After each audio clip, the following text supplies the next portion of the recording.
தேவனுடைய பரிசுத்த நாமங்களுக்கு மகிமை உண்டாவதாக. மேய்ப்பன் என்கிற தலையங்கத்தில் வேதத்தை கற்றுக்கொண்டு வருகிறோம். அநேக காரியங்களை பார்த்தோம். மேய்ப்பன் எல்லோரையும் விட, எல்லாவற்றையும் விட தெய்வத்தை நேசிக்க வேண்டும், வாசல் வழியாக பிரவேசிக்க வேண்டும், ஜனங்களை அறிந்திருக்க வேண்டும், வசனத்துக்கு நேராக நடத்த வேண்டும், முன்மாதிரியாக அவர் இருக்க வேண்டும் என்பதாக வேதத்திலே பார்த்தோம். இந்த நாள்ல நேற்று வாசித்த அதே வசனம், மேய்ப்பன் தன்னுடைய ஆடுகள் சரியான சத்தத்தை கேட்கத்தக்கதாக பழக்குவிக்கிறவனாக, கற்றுக் கொடுக்கிறவனாக இருக்க வேண்டும் என்று இயேசு சொல்லுகிறார். அங்கே யோவான் 10ஆம் அதிகாரம் 4வது 5வது வசனங்களை நாங்கள் வாசிப்போமானால், அவன் தன்னுடைய ஆடுகளை வெளியே விட்ட பின்பு அவைகளுக்கு முன்பாக நடந்து போகிறான். இதை நேற்று பார்த்தோம். ஆடுகள் அவன் சத்தத்தை அறிந்திருக்கிறபடியால் அவனுக்கு பின் செல்லுகிறது. அந்நியருடைய சத்தத்தை அறியாதபடியினால் அவைகள் அந்நியனுக்கு பின் செல்லாமல் அவனை விட்டோடிப்போம் என்றார்.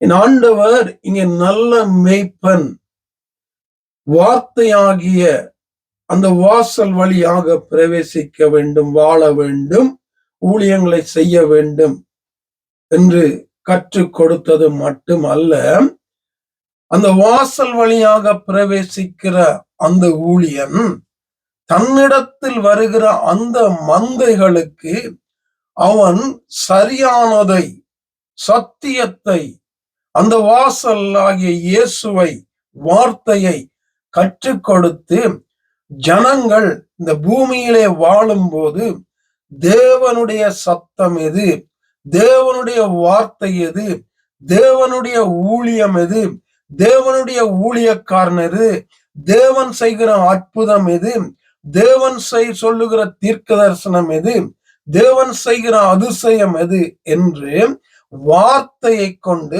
கற்றுக்கொள்ளத்தக்கதாக, அடையாளம் கண்டு கொள்ளத்தக்கதாக தன்னுடைய மந்தைகளை நடத்துவனாக ஒரு நல்ல மேய்ப்பன் இருக்க வேண்டும் என்பதாக என் ஆண்டவராகிய இயேசு இங்கே சொல்லுகிறார். இந்த நாட்கள்ல அநேகரை பார்த்தா ஊழியன் இல்லாத கள்ள ஊழியர்களுக்கு பின்பதாக போகிற அநேக கூட்டங்களை நாங்கள் இந்த நாட்கள்ல பார்க்கிறோம். காரணம் இதுதான். இயேசு சொன்னாரு, என்ன சொன்னாரு? இங்க திரும்பி அந்த வசனத்தை வாசிக்கிறோம். அவன் தன்னுடைய ஆடுகளை வெளியே விட்ட பின்பு அவைகளுக்கு முன்பாக நடந்து போகிறான். ஆடுகள் அவன் சத்தத்தை அறிந்திருக்கிறபடியால் அவனுக்கு பின் செல்லுகிறது. இயேசுடைய சத்தத்தை, வார்த்தையை, அந்த சத்தியத்தை ஜனங்கள் சரியாக அறிந்து கொண்டு இயேசுவை மட்டுமே பின்பற்றத்தக்கதாக சத்தியத்துக்குள்ளாக ஜனங்களை நடத்துகிறவன் தான் நல்ல மேய்ப்பன். இந்த நாட்கள் அப்படி நடத்தப்படாத பட்சத்துலதான் மந்தைகள் சிதறடிக்கப்பட்டு கண்ட கள்ள ஊழியர்களுக்கு பின்பாக, கள்ள அற்புதங்களுக்கு பின்பாக, கள்ள தீர்க்க தரிசனங்களுக்கு பின்பாக, கள்ள அடையாளங்களுக்கு பின்பாக ஜனங்கள் போய்கொண்டிருக்கிறார்கள். ஏன்டா நல்ல மேய்ப்பன் தன் ஆடுகளை அந்த இயேசுடைய சத்தத்தை கேட்க, அடையாளம் கண்டுகொள்ளத்தக்கதாக நடத்த